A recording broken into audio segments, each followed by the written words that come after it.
What's your name? This is Al. Al, come on in here to the radio confessional. Tell me all about it. Well, Reverend Dave, my wife and I have been married nearly 5 years, and actually our anniversary is on December 2nd. And with that approaching, I have a huge weight of sin that I've been carrying around that has brought me to you this morning. All right, let's hear all about it. Well, this is what happened. About 5 years ago, my wife-to-be Shannon and I Shannon? to get married. Shannon? Yeah. Shannon? Shannon? Shannon. Okay. What's your name? My name is Al. Okay. Yeah. Does she know about this? No. What's her name? Shannon. Okay, go ahead.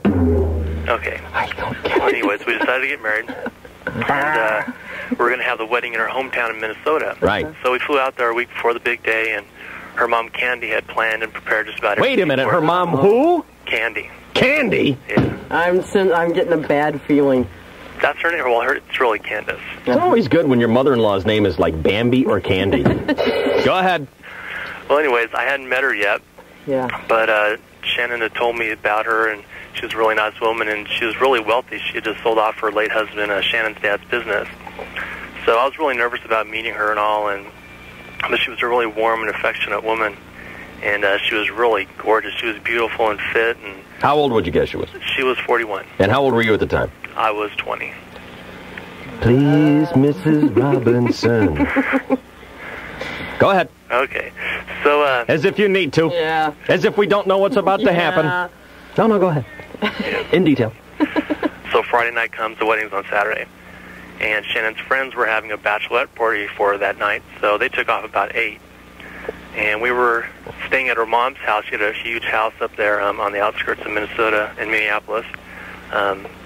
And I just sat down in front of the TV drinking brews. And after about a 6-pack, Candy comes down in her bathrobe. She had just taken a shower. This is your soon-to-be mother-in-law. Right. Mm-hmm.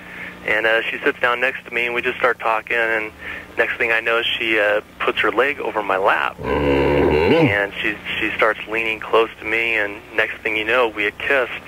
And we found ourselves in her bed. And gosh, we just made the best love I'd ever had in my life. Uh-huh.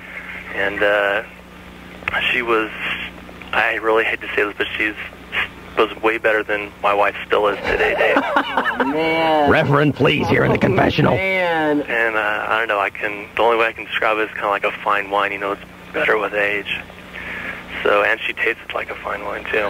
Okay. And I wish I could say that Candy was just a meaningless fling, but my loins still lust for her. To this day, I still fantasize about her while I make love to my wife. Hang on a second here, can you? Yeah. I need to pick up another line here. You son of a bitch. Hello? Hello. Who's this? That is my husband on the other line. Shannon? No, my name isn't Shannon. What do you think? I wouldn't recognize your voice? I'm out here, Dave. Yeah, I'd say so. Where are you? At home. You're at home? Better get out of the house. You've got 5 minutes. Dave, how could you... What about the sanctity of the confessional? Yeah, here on the radio. Yeah. Like she wasn't going to hear. You are... Listen to that other bebop station. I don't even have words right now. I would run and hide real quick if I were you. You remember that story that just went to court? Oh. Do you remember that? Wait, now let's not get violent here. She's got the whetstone out. Uh-oh. Yeah, I'd just get a good attorney. Well, you know what? The problem is she only got caught because she threw away the evidence, and the evidence was found. It's like if you don't find a body, then you can't convict somebody of murder.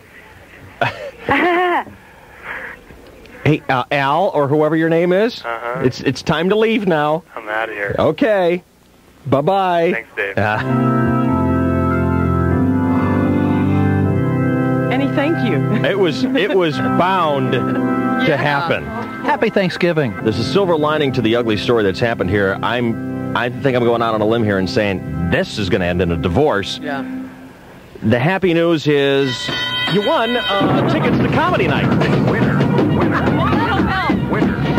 Well, if you tell your wife that you won tickets to comedy night, maybe she'll go, well, not so bad. Now, the updates. We got a hold of Al. These folks were living up in Temecula. we have finally the update on what has happened to them. And Al wrote it down for me.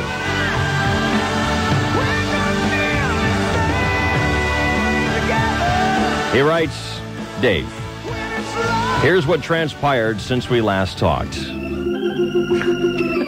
She was really upset about the still lusting for her mom thing. Yeah. And was screaming my ear off about that. Oh. She didn't say much about the actual act.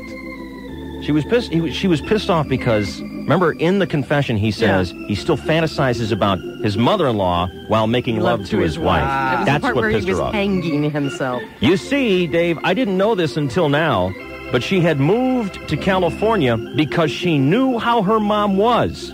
And this had actually happened before with the boyfriend she had prior to me. Oh, my God. She had finally forgiven her mom, but never wanted to take me back. Never wanted to take me back to Minnesota to visit because she didn't want that to happen with me.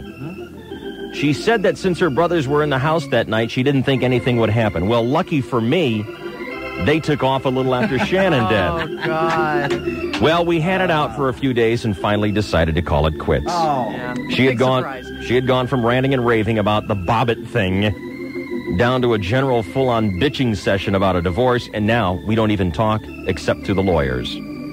So I guess it's for the best, Dave. I have always had this thought in the back of my head that if I really and truly cared, loved, and respected her, that I wouldn't have done what I did. Even though I was a 20-year-old animal at the time, there wasn't any excuse. That's right. There is a good side to all of this.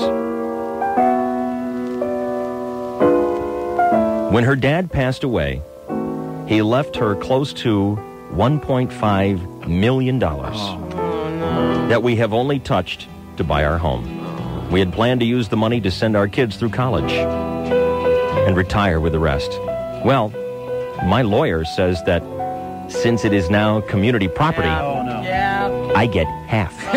God. Translated, $750,000. You were right. You were right. What? This has made me very angry. Oh, no, you haven't heard it yet. Oh, there's more? No, you haven't heard it yet. I've spent a bit of that money. Last week when I went to visit Candy. And I had a great time with her. Man. Shannon isn't speaking to her anymore either. Huh. But I'm sure she eventually will. Oh, yeah, right. So that's it, Dave. Hated your show. Until the lawyer told me about the funds. Now, I'm your biggest fan.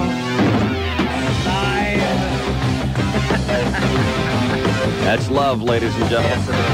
When you can bag your mother-in-law and end up with $750,000. He's flying first class to Minnesota.